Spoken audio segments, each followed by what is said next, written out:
Selamat sore semua teman-teman.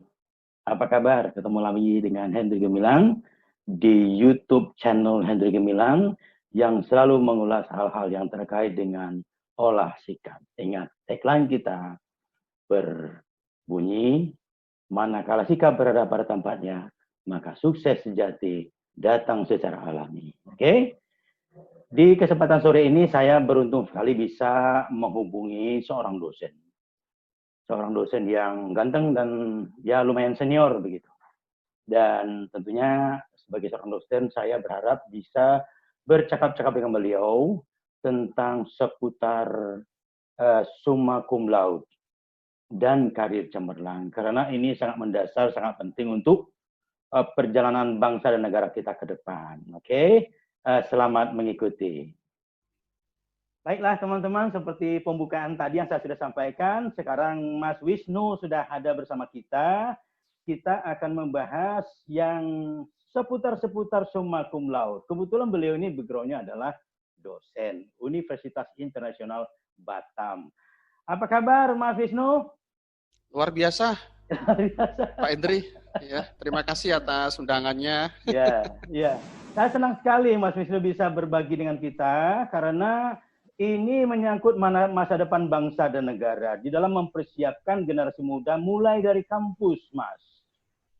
Ya, seperti Mas ketahui, kita sudah lama berkenalan. Saya ini adalah orang yang memang eksis di lapangan dalam berbagai macam industri dalam kapasitas sebagai konsultan. Nah, saya berharap nanti ke depannya akan banyak lagi dari kampus itu orang-orang yang memang kompeten abis begitu loh. Ya, kompeten abis dengan predikat-predikat summa cum laude mereka dari kampus sehingga mereka betul-betul nanti bisa bersaing dalam kancah internasional begitu, Mas. Ya. Pertanyaan saya yang pertama, Mas Wisnu, ya. Ya, Pak Hendry. Apa yang dimaksud dengan summa cum laude itu sebetulnya, Mas? Baik, ya. Mungkin kalau kita lihat ya, itu adalah sebuah predikat kelulusan, Pak Hendry. Jadi kalau di kampus, ketika mahasiswa itu lulus, itu dinyatakan memiliki predikat apa. Salah satunya cum laude, ada summa cum laude, ada maxima cum laude, atau ada yang sangat memuaskan, atau ada yang cukup memuaskan seperti itu. Nah, kalau kita lihat terminologi dari summa cum laude itu IPK, ya, dilihat dari IPK-nya. Ketika IPK-nya seorang mahasiswa itu di atas 3,8 itu biasanya masuk ke kategori summa cum laude seperti itu. Nah, mungkin saat ini Bang Hendry ya, untuk lulus itu ternyata tidak cukup IPK. Jadi kalau sekarang di perguruan tinggi itu ada namanya SKPI, Bang Hendry. Ya. Apa itu SKPI? SKPI adalah surat keterangan pendamping ijazah. Ya. Kalau di UIB itu mahasiswa harus memenuhi persyaratan SKPI juga. Jadi selain dia itu IPK-nya masuk kelulusan, dia juga harus lulus SKPI. Nah, SKPI itu cara menghitungnya bagaimana? Jadi misalkan ketika mahasiswa ikut seminar, itu ada poinnya 1 misalkan. Kemudian seorang mahasiswa menjadi presenter di sebuah seminar nasional, ada nilainya. Ketika mahasiswa juara di sebuah kompetisi, itu ada poin-poinnya seperti itu. Nah, poin-poinnya akan dijumlahkan, ya. Ada kategori minimal seseorang bisa lulus. Ya. Jadi kalau di kampus kami itu 2, Bang Hendry ya. Ada memang IPK ya sebagai syarat minimal nilai, dan kedua adalah SKPI, surat keterangan pendamping ijazah. Jadi dua-duanya ini bisa bisa bersinergis begitu. Jadi ketika mau cari kerja, selain dilihat IPK-nya, dia bisa dilihat juga SKPI-nya. Contoh begini, IPK-nya tinggi ya. 3,9, tapi SKP-nya bagaimana? Pernah ikut konferen di mana? Pernah juara di mana? Punya sertifikasi apa? Nah, itu semua akan mempengaruhi begitu, ya. Kira-kira begitu, Pak. Ya, jadi kalau yang namanya summa cum laude yang terbaik istilahnya begitu. Ya, yang terbaik gitu ya, Bang Hendry ya. Iya. Pertanyaannya Mas Wisnu, apakah setiap kampus kemudian memiliki standar berbeda untuk SKPI tadi? Iya, betul. Jadi setiap kampus memiliki standar-standar yang berbeda-beda untuk SKPI. Ya. di kampus kami akan berbeda dengan kampus lainnya. Dan SKP ini akan bisa meningkat seiring dengan ketentuan di kampus. Contohnya begini. Contohnya sekarang dari skala 1 sampai 100, sekarang SKPI-nya 60 misalkan. Berarti tahun depan bisa dong dinaikkan. Nah, itu berarti ada unsur improvement, ya, peningkatan. Seperti itu. Jadi memang kegunaan dari SKP ini apa? Itu adalah sebagai salah satu potret, ya. Potret kemampuan mahasiswa di luar kemampuan mata kuliah. Namun hasil dari SKP ini sebetulnya adalah hasil output atau outcome daripada mata kuliah itu, seperti itu. Ya. Mas Wisnu. Seperti itu. Ya. Jadi gini, dengan adanya SKPI, kebijakan masing-masing kampus, sementara mahasiswa sudah terbebani dengan bermacam-macam tugas mata pelajaran, ya. Betul. Apakah tidak membuat mereka itu semakin lebih sibuk, semakin lebih gitu. Memang gini, Bang Hendri ya. Di era global ya, revolusi industri 4.0 ini memang tuntutannya menjadi lebih baik, lebih banyak seperti itu ya.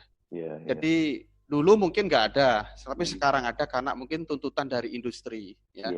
Di kampus kami pun seperti itu, Bang Hendri ya. Jadi untuk jadi lulus pun bukan hanya modal ijazah, mereka juga harus punya keterampilan tertentu supaya bisa bersaing ketika mereka melamar bekerja begitu. Dan memang kalau Bang Hendri bilang tadi, memang ada benarnya juga. Mereka jadi lebih berat gitu ya. Selain mereka harus menyelesaikan perkuliahan, mereka juga harus memastikan bahwa nilainya cukup sebelum lulus. Karena kalau nilainya nggak cukup, nggak bisa lulus seperti itu. Jadi sebelum masuk sidang pun nilainya harus mencukupi. Ya. Nah ini memang menjadi menjadi sebuah tantangan yang membangun gitu, kita bisa lihat ya. Karena apa? Ujung-ujungnya untuk mahasiswa juga. Mereka mendapatkan nilai ya dengan kompetensi yang dia dapat. Kan andainya kan kembali ke mahasiswa, nanti pasti akan mendapatkan lebih begitu. Ya. Jadi kalau memang kita bilang ini semakin membuat stres, ya sebetulnya tantangan kalau menurut kami. Tantangan sebetulnya begitu ya. Tantangan. Pertanyaan berikutnya Mas Wisnu, dengan beban perkuliahan yang begitu berat, makin berat ya, kira-kira untuk menjadikan seseorang mahasiswa bisa meraih predikat summa cum laude dari semester ke semester itu bagaimana kiat-kiatnya Mas ya? Karena kan dia masih rapi tuh nilai semester 1, 2, 3, 4 sampai terakhir harus bagus itu. Nah, kira-kira apa yang harus dilakukan oleh seorang mahasiswa? Ya. Memang tidak mudah Bang Hendri ya untuk mendapatkan gelar predikat kelulusan summa cum laude itu ya. Kalau hanya cum laude kan cukup ya, 3,5 lebih kan udah cum laude seperti itu. Kalau summa kan memang bukan semua orang dapat begitu ya. Sempurna. Nah, sempurna. Nah, kalau kita lihat ya di era pembelajaran sekarang itu sudah berbeda Pak ya, berbeda dengan pembelajaran zaman dulu. Dulu pembelajaran lebih banyak di kelas, membaca, mendengarkan khotbahnya dosen, seperti itu ya. Mendengarkan presentasinya dosen ngasih tugas dikerjakan, lulus. Tapi kalau sekarang ya, itu lebih banyak ke arah yang namanya blended learning, Bang Hendri. Blended learning itu seperti apa? Jadi bisa jadi tidak ada mata kuliah, tapi sifatnya project. Project. Di beberapa mata kuliah di kampus kami itu sudah menerapkan sistem itu. Jadi blended learning. Jadi beberapa mata kuliah digabung menghasilkan sebuah proyek. Dan mahasiswa sebetulnya tidak perlu tiap hari mengikuti ceramahnya dosen.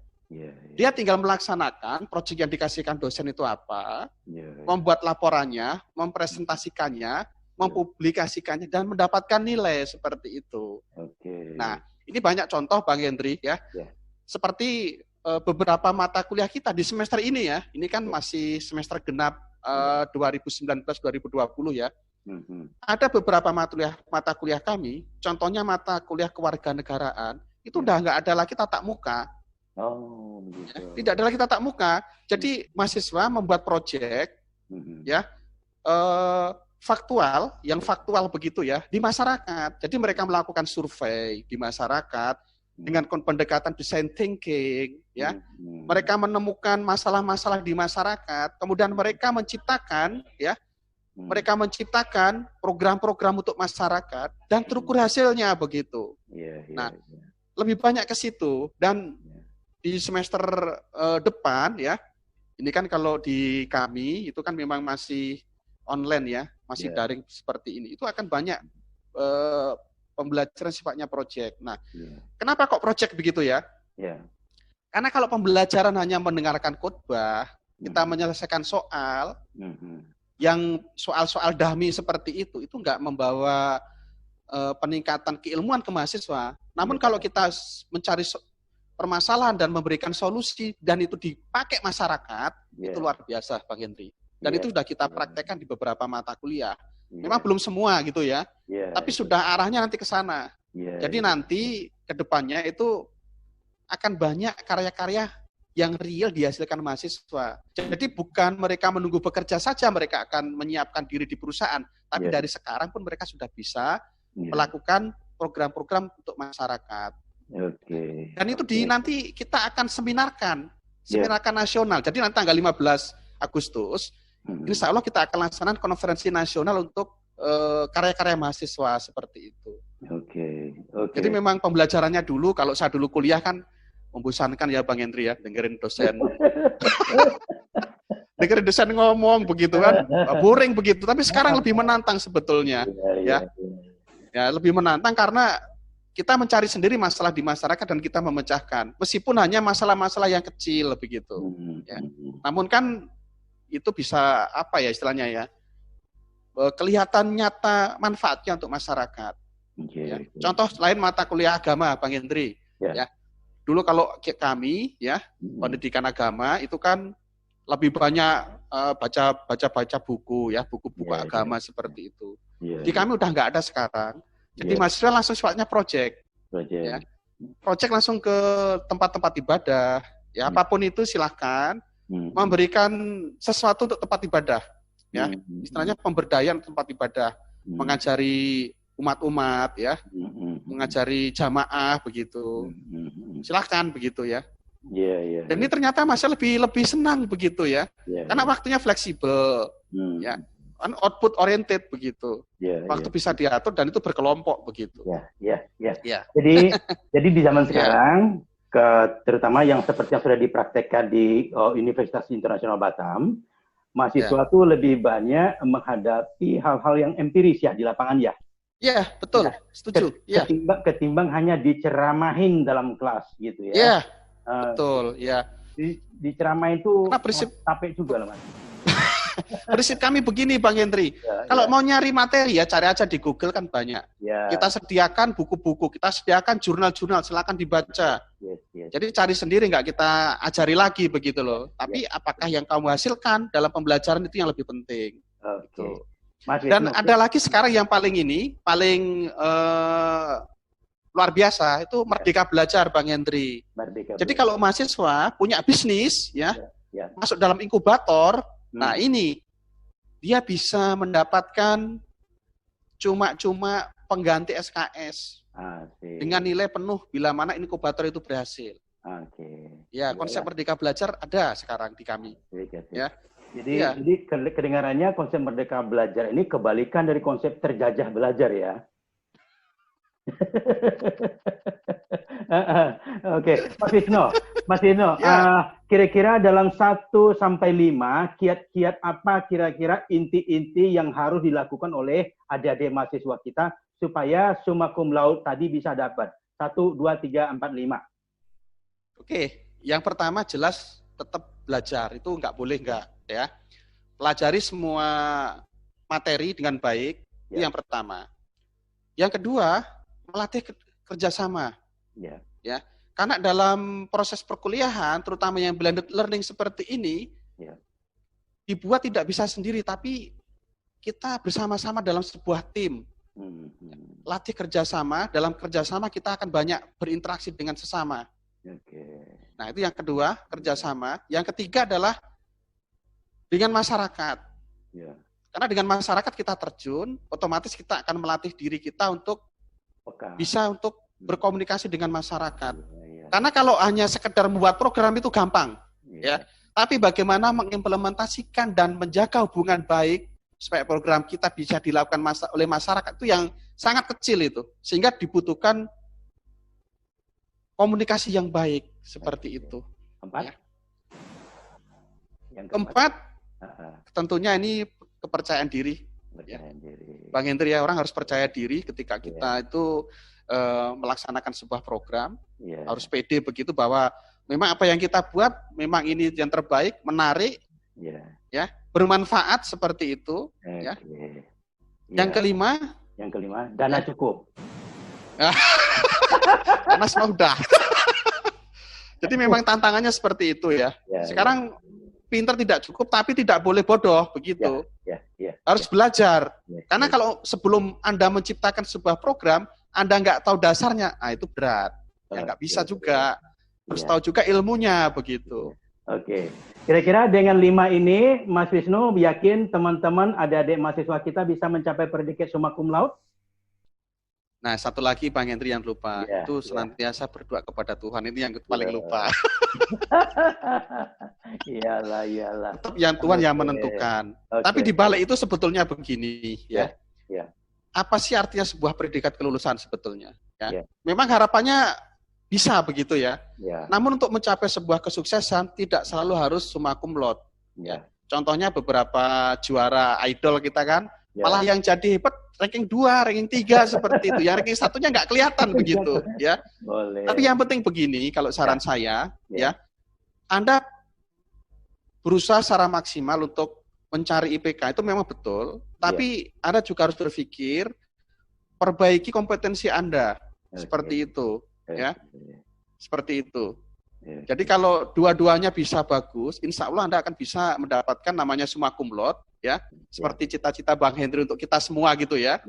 Karena nanti efeknya kan ketika bekerja bisa maksimal di tempat pekerjaan, kalau membuka usaha bisa maksimal seperti itu. Iya. Seperti itu, jadi ya nikmati aja begitu ya. Iya, oke. Memang kalau bisa dikejar, kalau enggak ya jangan itu jadi patokan bahwa Anda nanti merasa gagal begitu di kemudian hari. Boleh. Cukup bagus pembicaraan kita dengan Mas Wisnu, namun kita juga harus membatasi sesi pertemuan interaktif ini. Mas Wisnu, terima kasih atas waktu dan kesempatannya. Lain kali mungkin kalau ada tema-tema yang sehubungan dengan summa cum laude, saya minta kesediaan waktunya lagi, Mas Wisnu. Siap. Ya, siap. Ya, Oke. Mudah-mudahan apa yang dilakukan Bang Hendri hari ini bisa menginspirasi lah banyak adik-adik mahasiswa dan juga calon-calon mahasiswa begitu ya. Amin. Terima kasih. Gitu. Ya, terima kasih Mas ya. Oke. Siap. Terima kasih banyak. Sama-sama ya. Oke, teman-teman, itulah tadi pembicaraan kita cukup singkat, padat dan bermutu dengan Mas Wisnu. Beliau adalah dosen dari Universitas Internasional Batam. Jadi terasa bahwa dengan beban-beban tugas yang begitu berat, seorang mahasiswa benar-benar harus mempersiapkan diri fisik dan mental, karena pembelajaran sekarang itu tidak hanya lecturing saja di dalam kelas, tapi juga lebih banyak interaksi dengan masyarakat luas, ya, sehingga kesiapan secara mental dan intelektual untuk menata hidup sesudah kampus itu jauh lebih baik, sehingga teman-teman bisa menata karirnya setahap demi setahap secara alami, namun kemudian terus berkembang, ya. Kaitannya dengan olah sikap di sini tentu saja teman-teman harus mengikuti semua sistem yang ada, ya, yang diberlakukan di setiap kampus, yang dituntut oleh setiap mata pelajaran. Dan yang tidak kalah penting dalam proses pembelajaran, tentu saja teman-teman harus betul-betul mengetahui bagaimana itu membangun, ya, kerucut imajiner, sehingga proses pembelajaran itu benar-benar terjadi dengan jauh lebih efektif ketimbang tanpa olah sikap. Oke, karena olah sikap di sini betul-betul membuat kita selalu dalam kondisi prima untuk berinteraksi dengan dosen maupun dengan masyarakat luas untuk kemudian mengumpulkan poin demi poin supaya hasil perkuliahan kita baik. Ingat ya, kita punya tagline, manakala sikap berada pada tempatnya, maka sukses sejati datang secara alami. Saya melihat banyak sekali teman-teman, adik-adik mahasiswa yang begitu capek, lelah, dan asiknya menjalani proses perkuliahan, tanpa sadar mereka lupa dengan kesehatan, tanpa sadar mereka lupa dengan kodratnya sebagai manusia biasa, anggota keluarga, anggota masyarakat luas, masyarakat sosial luas, sehingga mereka lebih inklusif ya, lebih inklusif ya. Ini nanti menjadi penghambat di dalam proses interaksi dalam membangun karir cemerlang ya. Demikian saja saya sudahi video singkat ini, mudah-mudahan bermanfaat untuk teman-teman adik-adik mahasiswa yang sedang menjalani proses perkuliahan ya. Nantikan video-video berikutnya yang bertemakan yang sama dengan narasumber berbeda, summa cum laude plus karir cemerlang, karena memang saya berharap lahirnya ya generasi-generasi cemerlang dimulai dari kampus. Semoga amin.